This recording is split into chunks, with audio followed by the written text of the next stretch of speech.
Genesis. In the beginning. Rashi, the greatest commentator of the Jewish scriptures, asks, why begin with the story of creation when the Torah is primarily a book of commandments? It should have started with the first commandment given to Israel in Exodus. This month shall be for you the first of the months. But, he explains, one day, the nations will contest our right to the land of Israel. That is why the Bible begins this way. The world belongs to the one who created it, and he gives his land to the people he chooses to do so. We now enter the densest section of the Bible, the book of Genesis, also called Bereshit in Hebrew. Our sages teach that from Genesis until the flood, nothing should be read as a simple literal narrative. They are spiritual keys.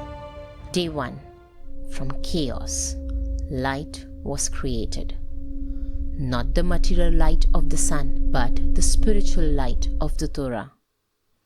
Second day, the firmament, the separation of the upper and lower waters, a day of separation, of machloket. Third day, the earth emerges. Vegetation springs forth. Fourth day, sun, moon, and stars, including the 12 constellations and the 7 planets governing the calendar. Fifth day, birds and fishes with the Leviathan. Sixth day, land animals, and finally, man. At the twilight of the 6th day, 10 miraculous objects were created. Among them, the rainbow, the shamir, the staff of Moses, and the tablets of the law.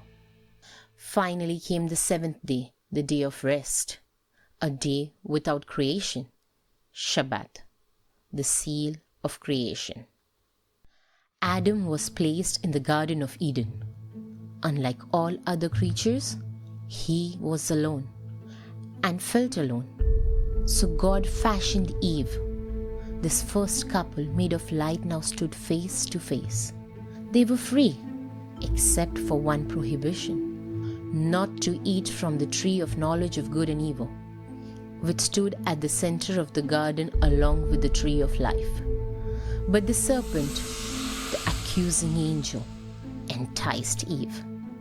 She tasted, then gave to Adam. Their eyes were opened. They discovered their nakedness, felt shame, and fashioned coverings.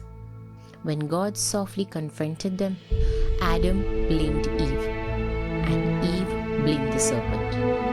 Each was punished. The serpent would crawl and eat dust.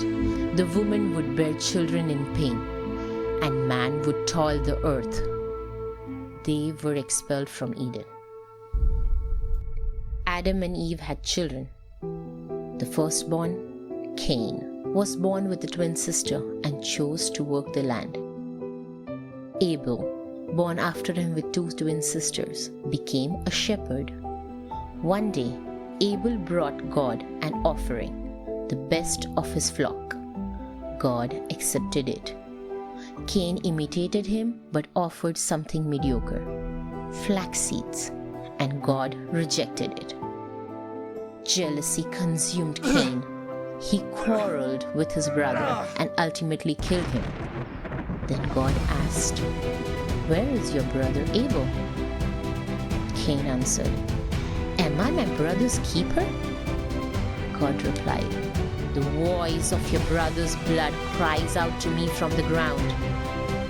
Cain, shaken but unbroken, only half repented, doomed to wander, marked with a sign so he would not be killed. He departed with his descendants. Adam fathered Seth, the ancestor of the righteous. 10 generations passed until Noah, the righteous men who would save the world. Genesis is not merely a story of origins. It is a question. What do we do with freedom and with the world entrusted to our hands? The Leviathan, the Shamir, the constellations, so many mysteries. Tell me, which subject would you like to explore in a future video? Subscribe and comment.